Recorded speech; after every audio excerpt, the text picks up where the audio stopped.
John नावाचा एक cave climber होता आणि तो ना एक दिवस केव्ह एक्सप्लोर करता करता एका केव्हच्या कॉक्सक्यू एरियामध्ये पोहोचला. आणि तो कॉक्सक्यू एरिया फार छोटा आणि नॅरो असतो. तर त्यांनी डिसाईड केलं की आपण इकडून परतायला पाहिजे, पण नॅरो असल्यामुळे त्याला परतायला जागा नव्हती. म्हणून त्यांनी डिसाईड केलं की आपण इकडून पुढे जाऊ, मे बी आपल्याला तिकडे अजून जागा भेटेल. म्हणून तो त्या नॅरो एरियामधून ॲडजस्ट करून पुढच्या साईडनी क्रॉल करू लागला.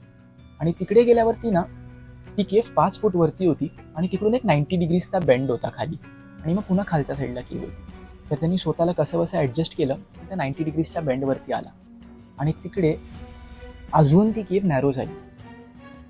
आणि त्यांनी स्वतःला एका क्लॉस्ट्रोफॉबिक पोझिशनमध्ये ॲडजस्ट केला आणि तो खालच्या दिशेने क्रॉल करू लागला.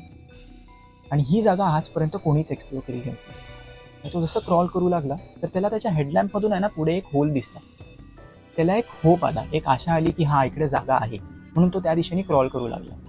आणि जसं तो त्या होल जवळ पोहोचला तितक्यात तो स्लिप झाला, किंवा असं पण बोललं जातं की त्याला ग्रॅव्हिटीने खाली खेचलं.